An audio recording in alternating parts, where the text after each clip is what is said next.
Okay, good morning class. Morning, sir. Okay, so bago tayo magsimula ng ating lesson, ay tayo muna ay inaanyayahan tumayo para sa ating pagbuhat na panalangin na pangungunahan ni Ginoong Jensen. Okay, itaas natin ang presensya natin sa Panginoon. Name of the Father, and of the Son, and of the Holy Spirit. Amen. Lord, firstly we give thanks for the opportunity that we are gathered today as we demonstrate this class. We hope that you give your guidance, give us the strength of mind, and give us your love so that this thing would be successful. In the name of the Father, of the Son, and of the Holy Spirit. Amen. Okay. So, bago tayo magsimula ng ating panalangin, tingnan muna natin kung meron ba tayong makikitang mga kalat sa ating harapan, sa ating likuran, tagiliran. Nang sa ganon, ay masiguro natin laging malinis ang ating silid-aralan. Meron ba kayong nakita? Pag may nakita, makikita po sa tamang basurahan.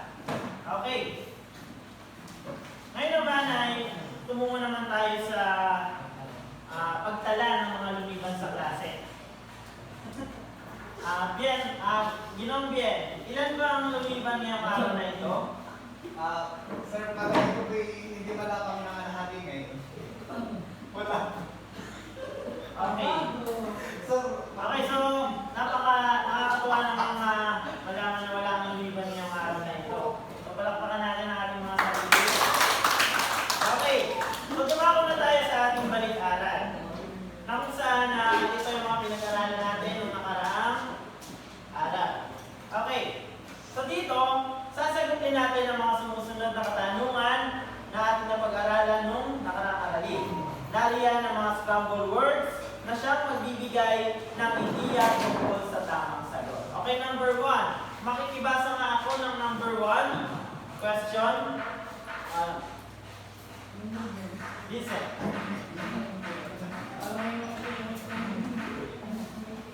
Ito ay tinutulungan sa kabuong pamilihang halagaan ng lahat ng mga tapos na produkto na ginawa sa loob ng bansa. Okay. So, sa inyong palagay, ano ang tinutukoy nitong katanungan na ito? Taas ang kamay kapag alam ang sagot. Okay, bien. sir, domestic product gross. Gross? Gross. Isa pa? Isa pa? I-ano pa? Elaborate po. Hindi, konti na lang. Domestic. Product gross. Gross. Gross. Sure ka? Gross. Wait, growth. True, siya yung nauna ay G. Huh? G. Ano nga yan?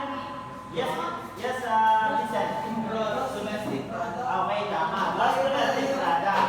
So ito ay tumutukoy sa kabuuan ng pamilyang halaga ng mga lahat na tapos na produkto na ginawa sa loob ng bansa. Huwag niyong kalilimutan yan ha. Ang gross domestic product ay lahat ng mga nagawang produkto, maging yan man ay pagmamayari ng dayuhan o ng mamamayang Pilipino. Okay, number 2. Makikibasa ang number 2. Chrissy.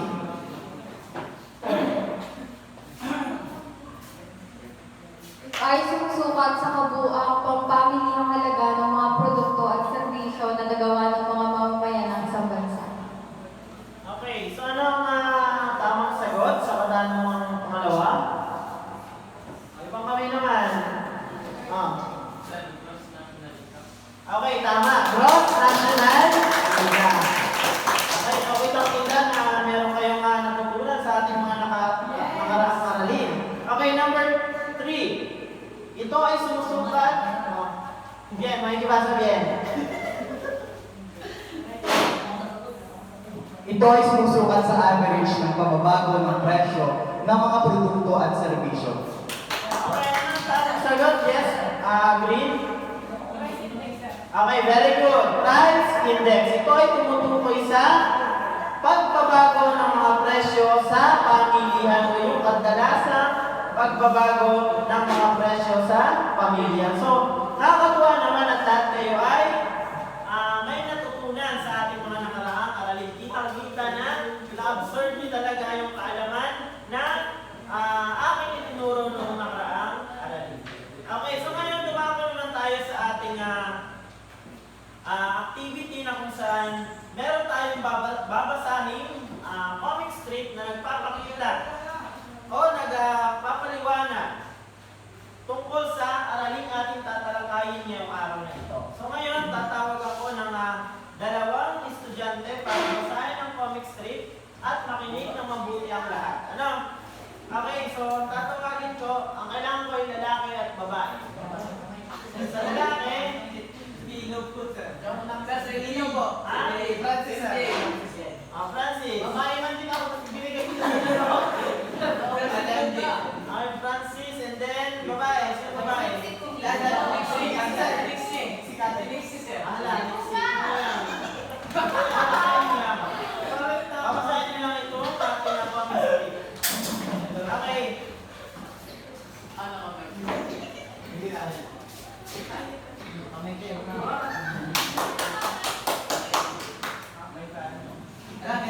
Okay, pakinggan natin mabuti ang babasahin comic strip ni Nixie at Francis. Pauwi na si Janet mamaya, di ba? Tara, paghandaan natin siya ng paborito niyang pagkain. Bipsy, paborito niya ulam. Tara, ayaw mo to inamin. Sige, ano ba ang mga sangkap nun? Baka patatas, kalamansi, white onion, toyo, morinda at bawang.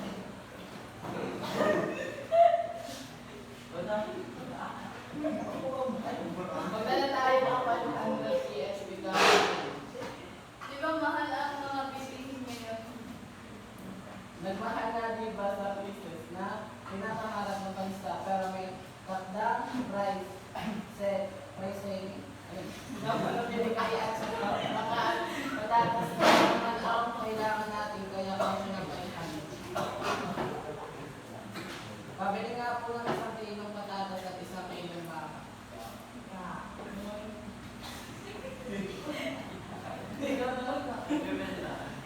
Balik 480 lahat. 60 pesos sa isang kilong patatas at 420 naman sa isang kilong baka. Ang mahal naman ni Jetsub nga ba niya si pinasabi ng DTI? Opo sir, tugma po ito.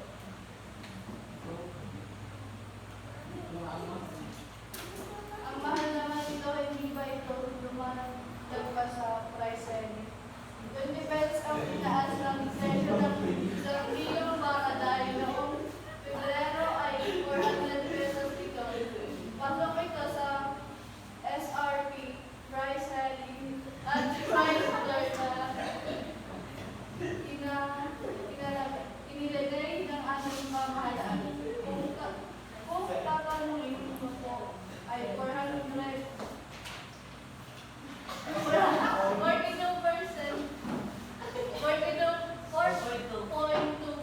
ang itinaas ng inflation rate sa ating bansa dahil sa krisis na ating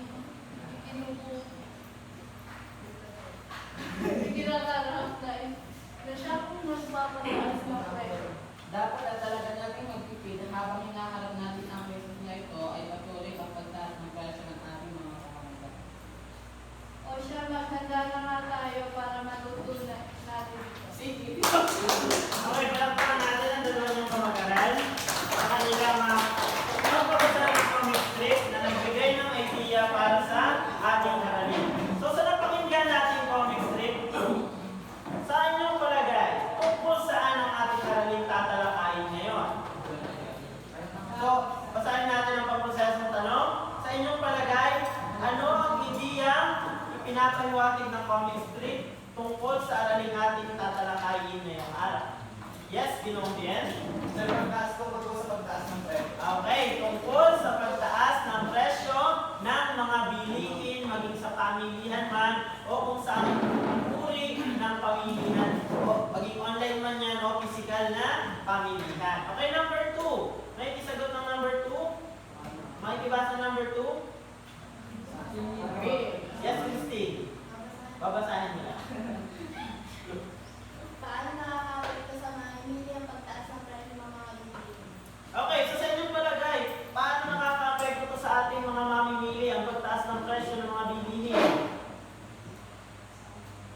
Vincent.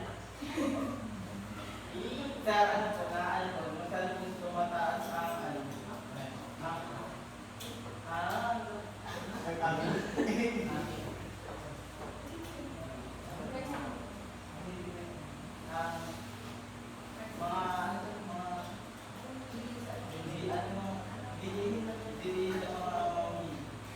Okay. So, dahil sa pagtaas ng presyo ng mga bilihin, ito'y lubos na nakaka-apekto sa ating mga mamimili. Dahil, kumukonti, o hindi ganun kadami ang nabibili o lumiliit ang halaga ng pera natin. Na kung saan nagiging resulta ito ng mas kaunting produktong mabibili natin. So, tandaan, ang pagtaas ng presyo ay may malaking epekto sa pagkonsumo natin mga mamamayan. Okay, number 3. Makikibasa ng question number 3. Jermaine. Ano ang magiging gawin ng mga mamimili kagaya mo para mapagkasya ng maayos ang budget sa pang-araw-araw ng pamamayan? Okay, so sa inyong palagay, anong dapat natin gawin? Ibang kamay naman. Chrissy. Ang dapat natin bilhin na yung talaga mga kailangan lang natin. Okay, so dapat pag tayo bibili ng ating mga bibili sa pamilihan, kailangan yung mga dapat lang natin bilhin o yung mga pangangailangan lang natin. Iwasan natin bumili ng mga bagay na hindi naman natin gaano kailangan dahil nga sa sobrang taas ng presyo ng mga bilihin ngayon, lumiliit ang halaga ng pera at syempre, nahihirapan tayong makapagsabayan sa pagtaas ng presyo ng mga bilihin. Okay, so ang ating aaralin ay tumutukoy ito sa tinatawag nating inflasyon, na kung saan ito ay tumutukoy sa mabilis na pagbabago ng presyo ng mga bilihin sa pamilihan. Okay, so titingnan natin dito yung basket of goods na kung saan makikita natin yung pagbabago ng presyo sa magkasunod na taon. Okay. Ayan. So kung makikita natin dito sa ating table, naandyan ang table ng basket of goods na kung saan weighted price ng pangkat ng mga produktong karaniwang kinukonsumo ng isang pamilyang Pilipino. So ang basket of goods ay tumutukoy yan sa mga produktong kadalasang binibili ng mga mamamayang Pilipino. Tatandaan nyo yan ha. Pag sinabing basket of goods, yan yung mga produktong madalas binibili ng pangkaraniwang mamamayang Pilipino. Okay, so tingnan natin dito sa ating mga item kung ano-ano ba ito. Sa item natin, ang kadalasan nangunguna, bigas. So bilang isang Pilipino, napakahalaga sa atin ng bigas. Para hindi kompleto ang pagkain natin kapag walang kanin. Okay, so kung makikita natin dito sa taong 2011, ang kalahating sako ng bigas ay nagkakahalaga ng 700 pesos. Noong 2012, ano na ang presyo niya? 750. So nakita natin, may pagbabago ba? Oo. Tumaas ng ilan? 50 pesos. So dito naman tayo sa asukal. So ang asukal ay araw-araw din natin gamit. So magkano ang kanyang presyo? 120 naging 130. So tumaas din siya. Mantika mula 200 to 220.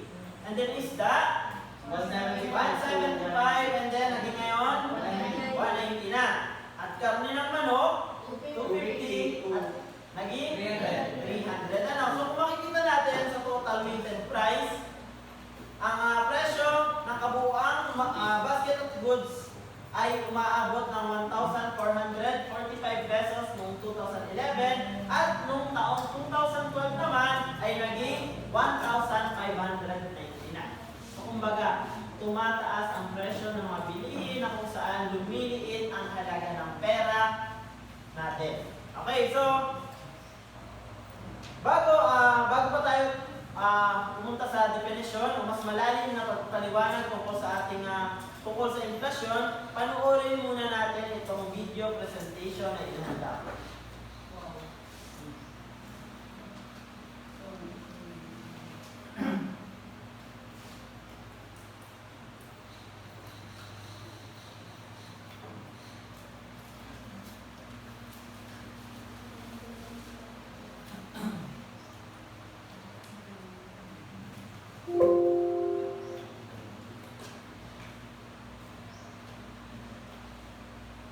Ano ang napapansin mo dito? Bakit kumonti ang nabibiling produkto sa taong 2021? Ang perang nagkakahalagang 1,000 pesos noong 2013 ay pareho pa rin 1,000 pesos sa taong 2021. Hindi ito nagbabago, ngunit ang mga presyo ng produkto ay tumataas, kaya't nagbabago o bumababa ang kakayahan nitong makabili. Ang pagtaas ng presyo ng mga produkto sa pamilihan ay tinatawag nating inflasyon. Normal na nagbabago ang presyo ng mga produkto at serbisyo sa iba't ibang panahon. Ngunit, kung ang pagbabago ay dahil sa pangkalahatang pagtaas ng presyo, pagbaba sa halaga ng salapi, at may negatibong epekto sa tao, ito ay bunga ng inflasyon. Ang inflasyon ay ang pagtaas ng pangkalahatang presyo ng mga piling produkto sa pamilihan. Naapektuhan ng inflasyon ang dami ng produktong kayang mabili ng mga mamimili. Mayroong dalawang dahilan ng inflasyon, ang demand pull at cost push. Ang demand pull ay nagaganap kapag tumataas ang demand o lumalaki ang paggasta ng sambahayan, bahay kalakal, pamahalaan, at panlabas na sektor at hindi kayang pantayan ng supply ng produkto. Dahil dito, nagkakaroon ng shortage sa pamilihan kaya tumataas ang presyo ng bilihin. Sinasabi din ni Milton Friedman na isang ekonomista, nangyayari ang demand pull kapag maraming pera ang umiikot sa merkado. Kapag mas marami ang salapi ng mamimili, mas malaki ang kanyang pagkakataon na bumili ng produkto o serbisyo na siya rin magtutulak sa pagtaas ng presyo. Ang cost push naman ay nagaganap kapag tumataas ang gastos ng producer sa produksyon. Kung may isang salik sa produksyon ang tumaas, halimbawa sa paggawa, tumaas ang sahod ng mga manggagawa, ang gastos sa produksyon ay tataas. Ang presyo ng tapos na produkto ay tataas din dahil ipapasa ng negosyante ang bigat ng gastos ng produksyon sa mga consumer. Halimbawa, dahil sa pagtaas ng presyo ng baboy, ang mga produktong gumagamit ng baboy bilang hilaw na materyales gaya ng processed meat ay tataas din ang presyo. Okay, so base dun sa napanood nating video, ang inflasyon ay tumutukoy sa pagtaas ng presyo ng mga bilihin dulot ng pagtaas ng pangkalahatang presyo. So meron tayong tinatawag na pagtaas ng presyo at inflasyon. Tandaan, magkaiba yung dalawa. Pag sinabi natin pagtaas ng presyo, yung mismong produkto lamang ang nagkakaroon ng pagtaas ng presyo. At pag sinabi naman natin inflasyon, kapag ang pagtaas ng presyo ng isang produkto ay nagdulot sa pagtaas ng presyo ng pangkalahatan o halos lahat ng produkto sa pamilihan, yun ay tinatawag natin inflasyon. Halimbawa, tumaas ang gasolina. So dahil sa pagtaas ng gasolina, nagsitaasan din ang lahat ng mga produkto na gumagamit ng gasolina para makapag-distribute o para makakuha ng mga produkto mula sa pamilya. So sa madaling salita, ang inflasyon ay nagdudulot ng pangkalahatang pagtaas ng presyo ng mga bilihin. So kumbaga siya ang nagiging sanhi kung bakit nagsisipagtaasan ang presyo o nadadamay ang ibang produkto dahil siya ay may kinalaman o siya ay kaakibat ng mga produktong ito. Kung kaya't kapag may pagtaas sa presyo, asahan na nating madadamay ang ibang produktong umaasa dito. So doon sa ating napanood, merong tinutukoy na dalawang uri ng inflasyon. Yung tinatawag natin cost push at demand pull. So pag sinabi natin na demand pull, ang ibig sabihin nito,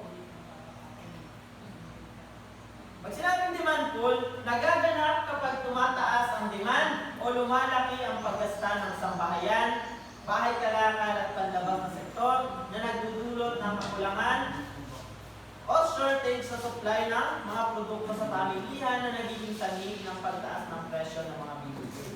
So sa madaling paliwanag o madaling pakahulugan, ang demand pull ay kumbaga kapag masyadong mataas ang pagkonsumo o paggasta ng mga tao sa isang lugar, nagdudulot ito ng kakulangan sa supply ng mga produkto na siyang nagiging dahilan ng pagtaas ng presyo ng mga bilihin. Tandaan, ang demand pool ay nangyayari kapag marami ang perang umiikot sa merkado. Isang halimbawa nito, nagkakaroon ng pagtaas ng presyo ng mga bilihin kapag December. Bakit?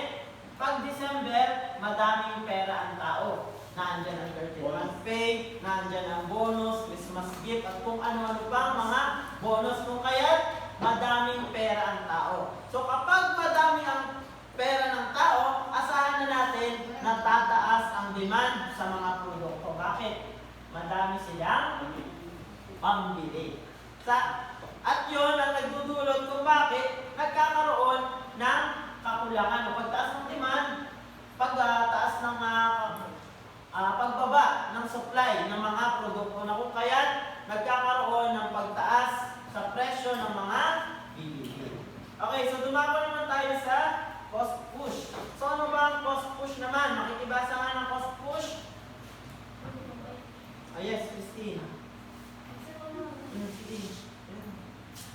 Cost push. Nagaganap kapag tumataas ang gastos ng producer sa production ng mga produkto. Kung may isang saking sa production na tumaas, halimbawa, nagkaroon ng pagtaas sa presyo ng mga ilaw na sangkap sa paggawa ng tinapay kanina, tumataas ang gastusin sa production kung kaya tumataas din ang presyo ng mga tinapay dahil pinapasa ng mga producer ang bigat ng gastos ng production sa mga Okay. So isa pang dahilan ng pagkakaroon ng inflasyon ay ang pagtaas. Pagtaas ng presyo ng mga sangkap na ginagamit para makagawa ng isang produkto. Isang halimbawa nito o isang madaling paliwanag dito. Halimbawa, nagkaroon ng pagtaas sa presyo ng mga sangkap sa paggawa ng tinapay. Halimbawa, ang harina. So kapag nagkaroon ng pagtaas ng presyo sa harina, asahan na natin na magkakaroon din ng pagtaas ng presyo ng tinapay. Bakit? Ang harina kasi ang number 1 na ingredient sa paggawa ng tinapay. So para sila ay hindi malugi dahil kung mag-i-stick sila sa dating presyo, wala na silang kikitain. So kung kaya, ang ginagawa ng mga producer, tinataasan nila ng presyo ang kanilang mga produkto nang sa ganon ay may kitain pa rin sila sa kanilang ibinebenta ng produkto. So yun ang madaling paliwanag dun. Sa cost push, pinapasa ng producer ang bigat ng gastusin sa mga consumer sa pamamagitan ng pagtaas ng presyo ng mga produktong kanilang ibinebenta. Okay, so dito tayo sa iba't ibang definition o malalim na napakahulugan ng inflasyon. So pag sinabi natin inflasyon, tumutukoy sa pagtaas ng pangkalahatang presyo ng piling produkto sa pamilihan. Okay, halimbawa nito, pagtaas ng presyo ng frozen goods dahil sa pagtaas ng presyo ng karning baboy. Kumbaga, magkadugsong talaga yan. Kapag nagkaroon ng pagtaas ang main ingredient sa paggawa ng isang produkto, asahan natin na magtataas din ang mga produktong nagawa mula sa tumaas na presyo ng produkto ito. Okay, so meron din naman tayong tinatawag, bukod sa inflasyon, meron tayong tinatawag na deflation. Yung tinatawag natin deflation. Makikibasa nga ako ng deflation. Yes, Vincent.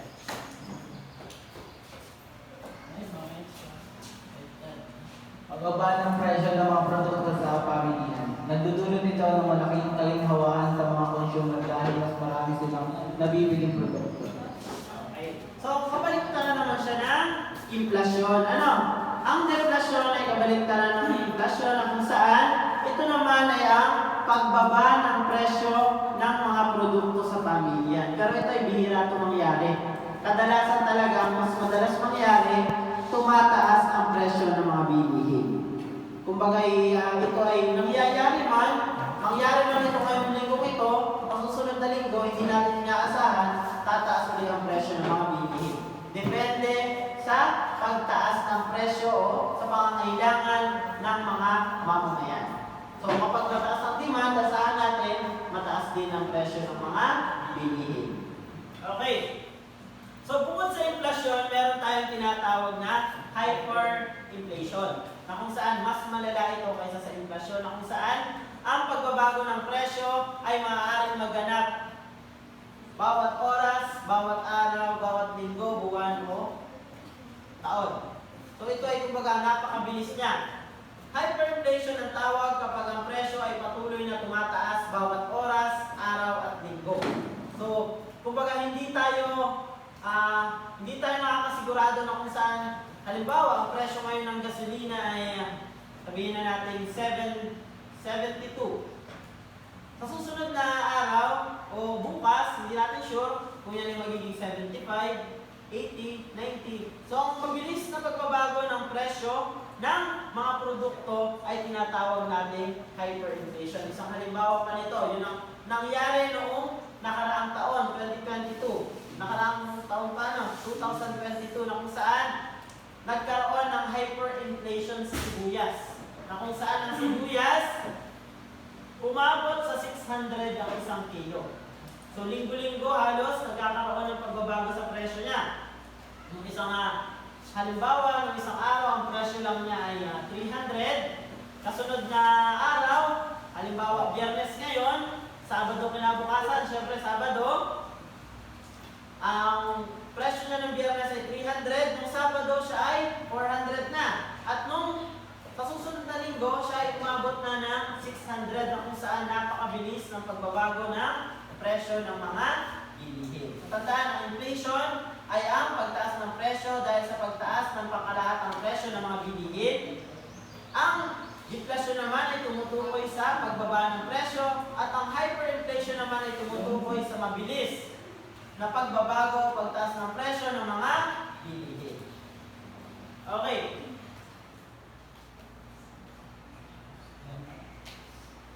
So ngayon, dumako na tayo sa ating activity na kung saan ito ay pinamagatan nating game ka na ba? So siguro alam niyo naman yun Inabot niyo pa ba yun o hindi? Pero napapanood niyo.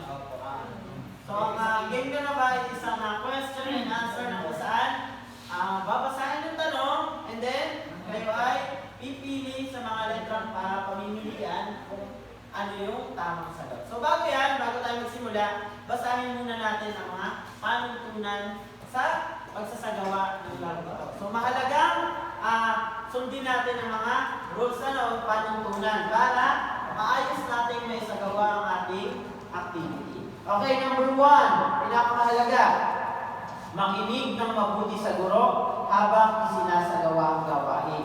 Pangalawa, iwasan ang sobrang paglikha ng ingay nang sa ganon, maintindihan ng lahat ang mga katanungang pinabasa ng guro.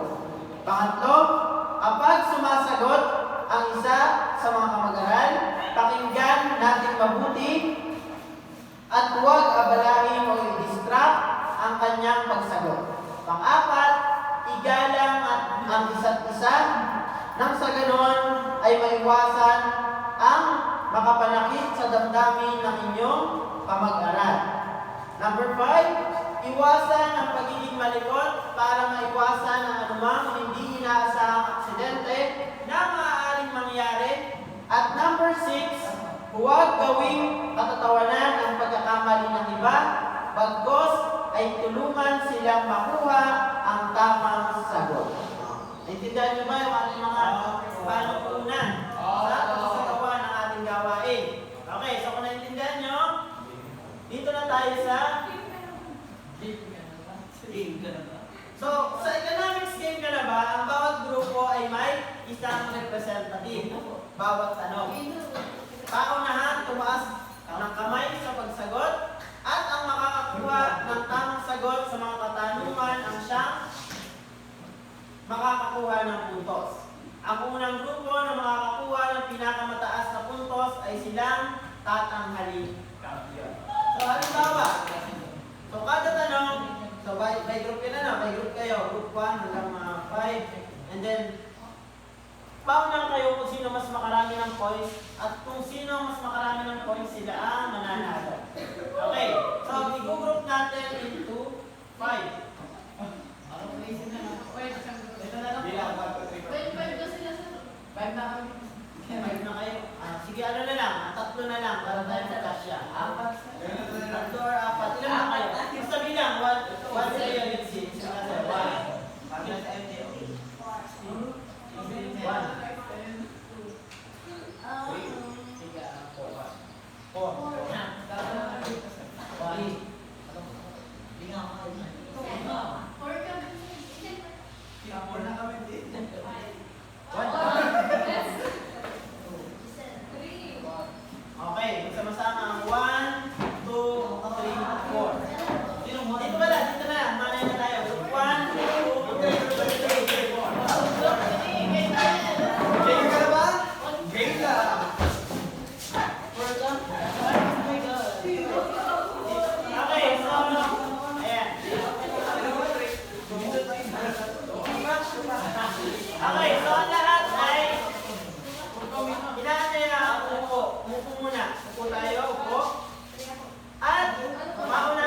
Basahin ko. Tumutukoy sa pagtaas ng pangkalahatang presyo ng mga piling produkto sa pamilihan.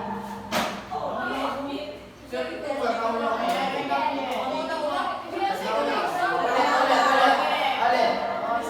Tumutukoy sa pagtaas ng presyo ng mga piling produkto. Ulit. Ako may salita para tayo ano. Tumutukoy sa pagtaas ng pangkalahatang presyo ng mga piling produkto. Okay, sige. Basic. Okay. 1 point at group 4. Okay, next question.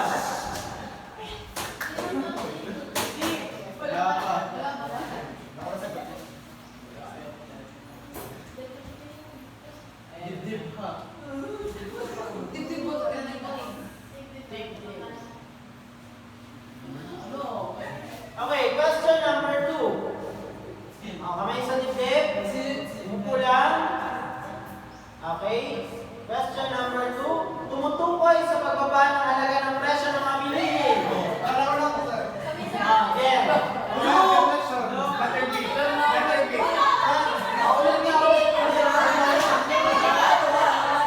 Okay, sige. Tumutukoy sa pagbaba ng presyo ng mga bilihin. Anong tamang sagot? Letter? Anong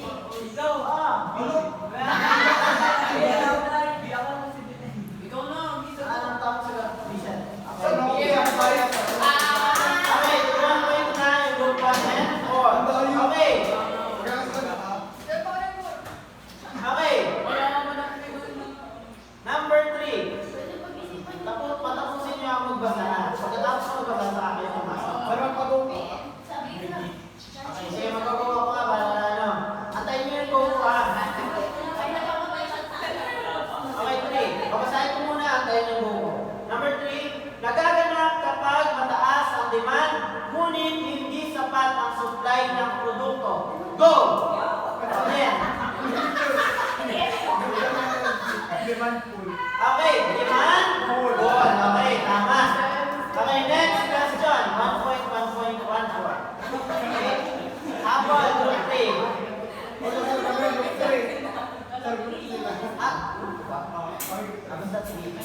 Okay. Okay, question number 4. Antay ko ko ha. Nagaganap kapag nagkakaroon ng pagtaas sa halaga ng mga gastusing pagproduksyon o mga ilaw na materyales. Go!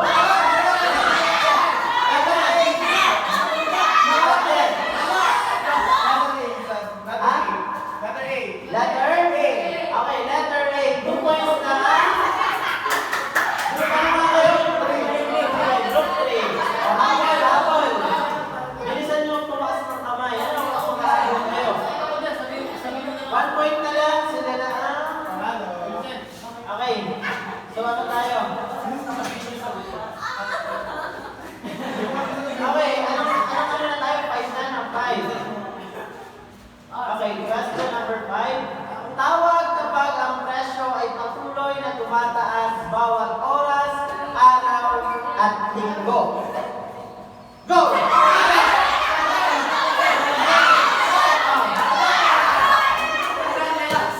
Letter?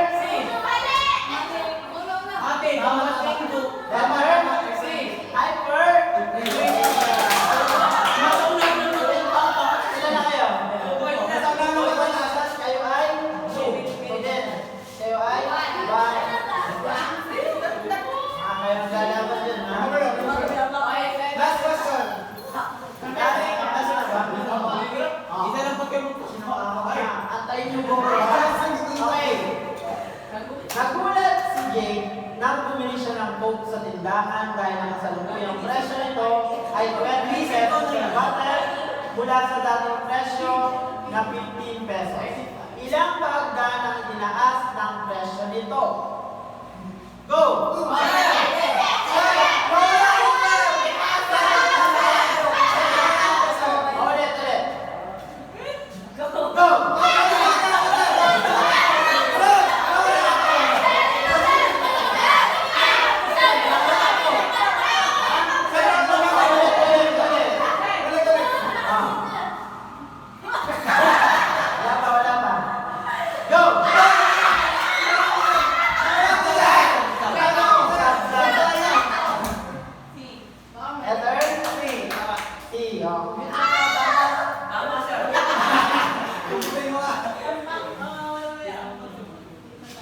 Sige, oh. So, lahat tayo ay nanalo. So, lahat ay champion. Dahil lahat ay nag-participate. Okay. Yan nga lang kung ano yung mas mataas yung punto. Okay. So, ngayon naman, dumako na tayo sa kasunod nating aralin. Okay. So, dito naman ay alamin natin kung paano mag-compute ng inflation rate. O kung paano nakikita sa pamamagitan ng pag-compute ang pagtaas ng presyo ng mga bilihin. Okay,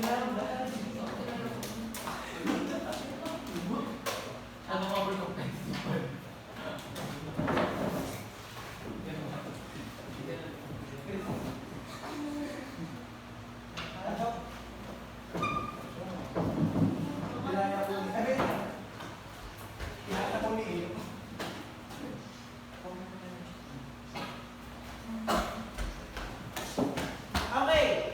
So dito, may babasahin muna natin yung kung ano ba ang ibig sabihin ng inflation rate. So pag sinabi natin inflation rate, ang inflation rate ay tumutukoy sa antas ng pagbabago sa presyo ng mga bilihin.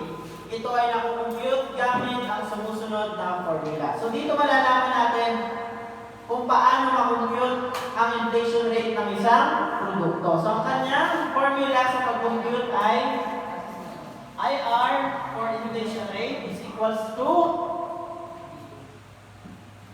P2 minus P1 divided by P1 times 100. Okay. Ayan.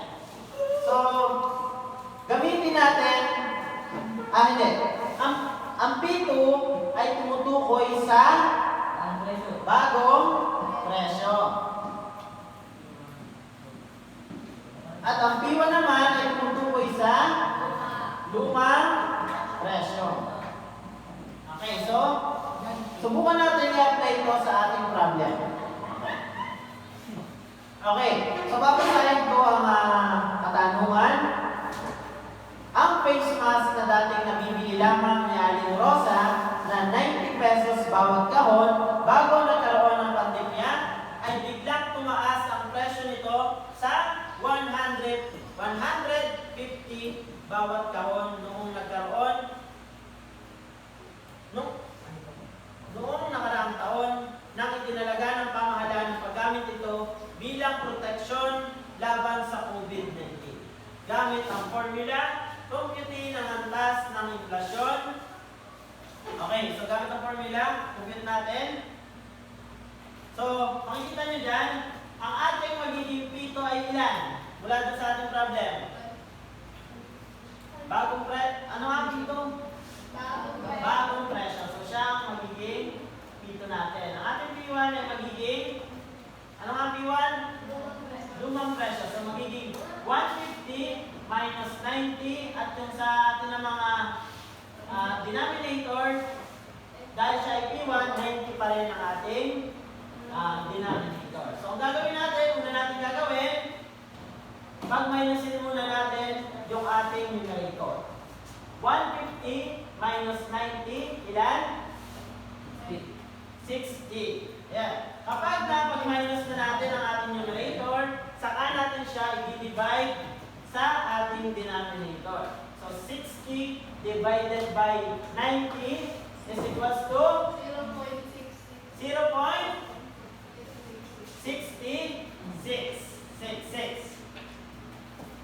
Pagkatapos natin ma-divide, i-multiply natin by 100. So, ang magiging sagot natin ay 66.66% ang inflation rate. Okay. So, ngayon, tingnan natin kung naunawaan nyo ang pag-compute ng inflation rate. So, tingnan natin.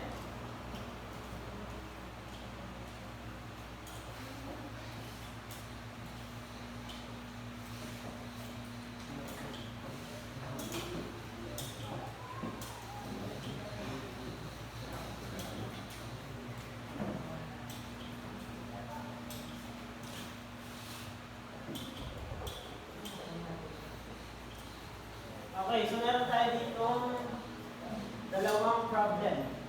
Okay, question number 1. So ang P1 at ang P2 natin ay 150. Ang P1 natin ay 130. Okay, question number 2.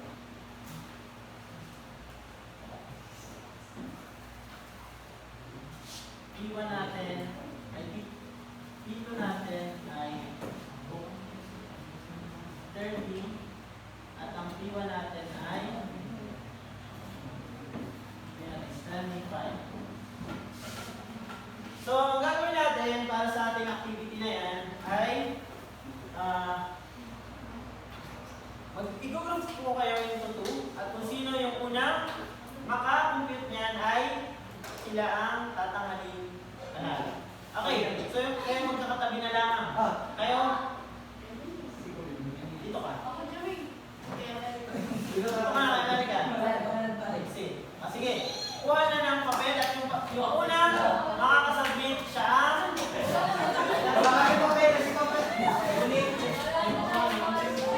kahit ng papel. Okay, papel mo lang gamitin.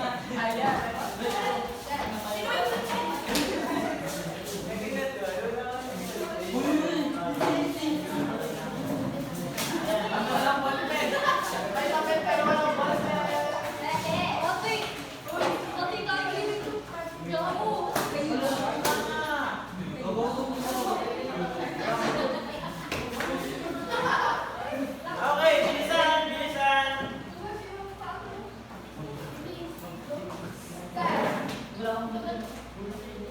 Tapos na? Okay.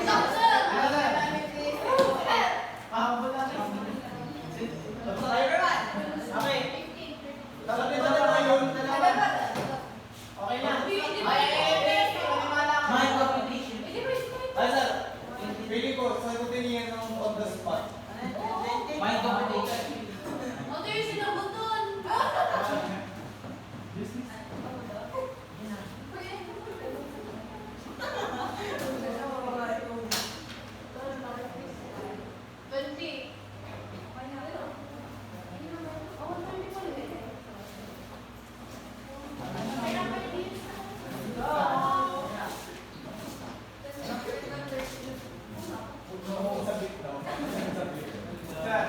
Di ba wala akong sabi? Hindi naman yung sinabi ko kanila. Wala akong sabi. Ano yan, sir? Sir, ano lang, sir? May dalawa ba? Okay, ako na nag-submit ay sinabihan ha.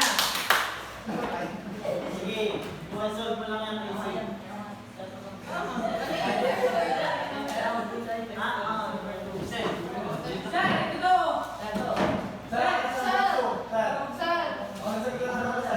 Number 2. Sir. Number 2. Again.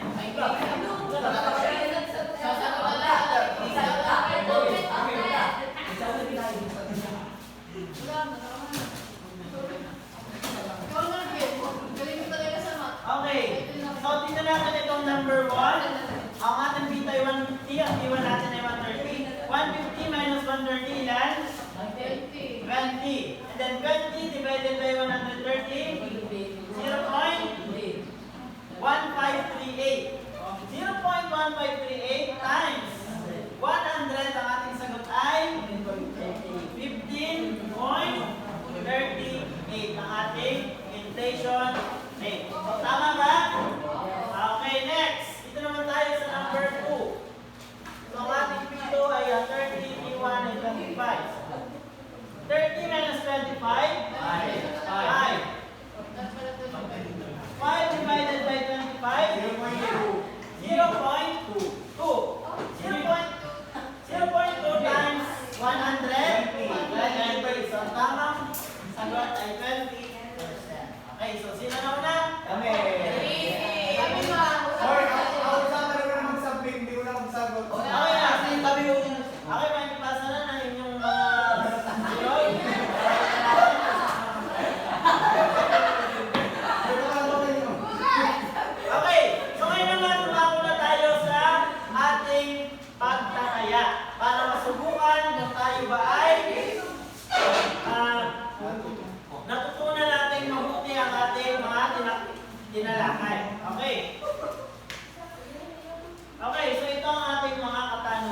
O, dyan sa papel nyo ulit. Kunin nyo ulit yung papel nyo.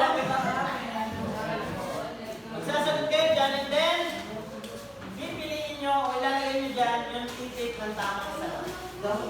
Okay. Yan ay 6 na question. Okay, start na.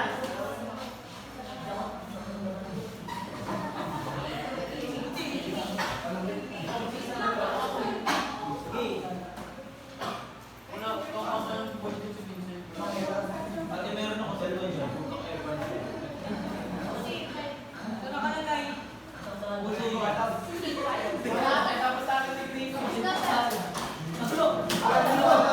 Okay, tapos na lahat? Ayan, sige. Ilagay niyo yung pangalan niyo dyan sa ano ha, sa inyong papel ha, bawat group ha. Okay na. Okay, checkan natin. Checkan. Okay, number 1. Tumutukoy sa pagtaas ng mga lahat ng presyo. Okay, letter A. Letter A. Okay, number 2. Letter B. Tumutukoy sa pagbaba. B. Okay, letter B. Number 3. B. Boy. Boy. Bakit ang pagpapataas ng demand? Boy. Boy. Number, ano na, 4 na? A. Or A.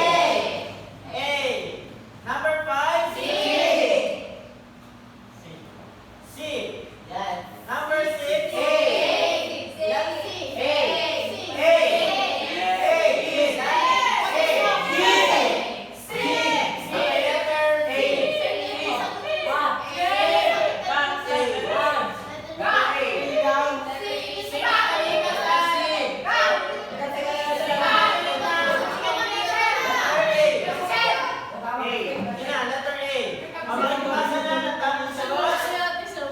Perfect.